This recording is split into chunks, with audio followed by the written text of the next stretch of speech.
Fala galera, tudo bem com vocês? Galera, hoje nós iniciaremos um novo assunto, né, a respeito da nossa química orgânica, que é o petróleo. Esse assunto se encontra na página 194 da apostila 2 de vocês, ok? Galera, só um adendo aqui, tá? Eu dei uma pulada em polímeros, né? Eu vou falar de polímeros depois que eu falar de petróleo, tá? Tendo em vista que os polímeros, né, os polímeros sintéticos, essencialmente, são derivados do petróleo, tudo bem? Então, primeiro eu vou falar do petróleo, falar dos aspectos químicos do petróleo, falar das frações do petróleo e depois a gente vai falar de polímeros, ok? Bem, galera, qual é a origem do petróleo? Né? O petróleo, né, essa palavra petróleo, né, ela advém do latim, ela significa óleo de pedra. Né?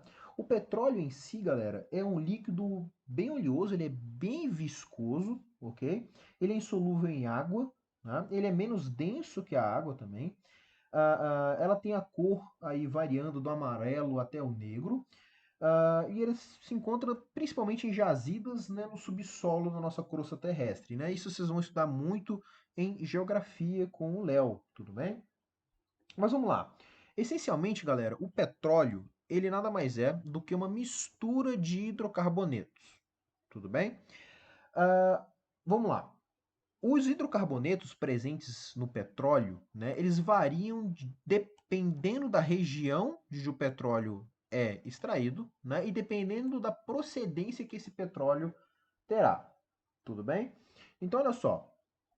Inicialmente, quando a gente fura, né, o nosso subsolo, né, o petróleo jorra, né? A gente acredita que vocês já devem ter presenciado isso, né? Já devem ter visto em algum filme, em alguma imagem, que o petróleo, na hora que a gente atinge, né, a sua zona com petróleo, ele jorra, né, devido à grande pressão que tem dos gases no subsolo, né? E acaba jogando todo esse petróleo para cima até a sua pressão ficar equivalente, tudo bem? Por isso que ele jorra esse petróleo aqui todo para cima, tudo bem? Até porque dentro lá nós temos diversa quantidade de gás, tudo bem? Vamos lá. Então, só resumindo, então é um líquido incolor, ele é extremamente viscoso, tá? E a sua cor varia, e essa cor varia dependendo da região também de onde ele é extraído, tudo bem? Então, nós temos aqui tanto plataformas de petróleo extraindo petróleo do alto mar, tá? Quanto regiões em solo mesmo, né? No nosso continente, tudo bem? Mas vamos lá. Quando a gente pega o petróleo cru, né, sem tratamento nenhum, ele não serve para praticamente nada. Né? O que vai ser interessante para nós será as frações do petróleo.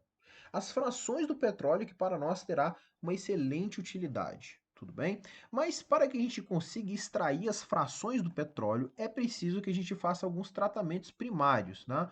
Então, a primeira coisa que a gente vai fazer quando a gente extrai, por exemplo, petróleo do mar, né, é fazer um processo de decantação para separar assim a água do mar, né, a água salina que vem junto com o petróleo, né, dessa parte, tendo em vista que os componentes do petróleo não serão solúveis na água. Tudo bem? Eles não serão solúveis na água, tendo em vista que são compostos formados principalmente, aliás, é um material formado principalmente por hidrocarbonetos, e os hidrocarbonetos são apolares, consequentemente não vão se dissolver em água. Tudo bem? Então você faz um processo de decantação, onde é um processo que se baseia na diferença de densidade de dois líquidos que são immiscíveis, né? Depois você retira a areia e o cascalho, caso esteja presente, né? Caso esteja presente a areia e cascalho, tendo visto que você puxa lá do nosso fundo do mar. E em sequência nós fazemos um processo de destilação. Mas não é qualquer destilação, galera. Lembre-se que existe dois tipos de destilação diferentes. Nós temos uma destilação simples e nós temos uma destilação fracionada. Qual é a diferença entre as duas?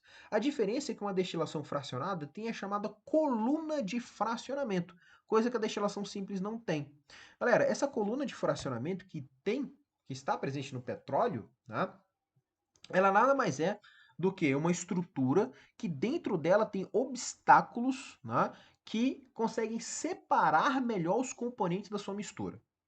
Galera, uma destilação fracionada é muito mais eficiente do que uma destilação simples. Tudo bem? Então, dentro aqui da sua destilação, dentro da sua coluna de fracionamento, que é toda essa estrutura aqui, né? A gente temos nas refinarias de petróleo essas torres extremamente altas, que são essas colunas de fracionamento. Dentro dela nós temos obstáculos, e esses obstáculos são chamados de pratos teóricos. Tudo bem? Que são esses obstáculos que impedem a passagem do componente menos volátil. Então, o componente menos volátil simplesmente se choca com esses obstáculos e retorna. Já o componente que é mais volátil, que tem menor ponto de ebulição, consegue passar por entre esses obstáculos e sair lá em cima. Tudo bem? Que é a fração mais gasosa do petróleo. Beleza? Então, com isso, a gente consegue separar as frações, né? Dependendo do seu número de carbonos. Tudo bem? Então, olha só, galera. Só um parênteses aqui. Quanto mais pratos teóricos você tiver, quanto mais obstáculos você tiver, mais eficiente fica a sua destilação. Você consegue ter uma separação 100% eficiente se você tiver infinitos pratos teóricos, né? Idealmente, ok?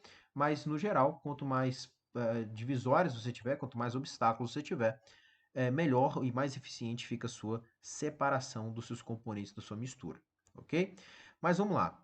Uh, uma outra observação aqui.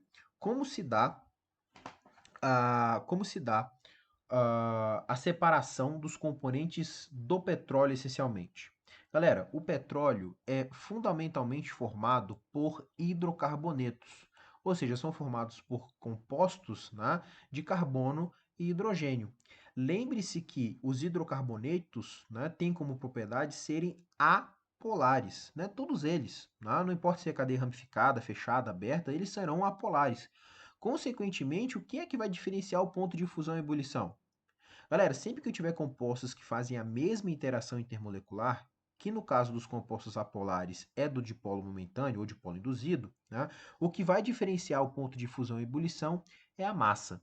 Aquele componente, aquele composto, né, que tiver a maior massa, né, que for mais pesado, vai possuir a maior temperatura de fusão e ebulição.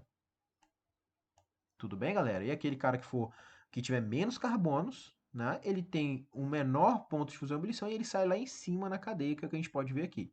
E os componentes com maior número de carbonos, ó, eles ficam lá embaixo.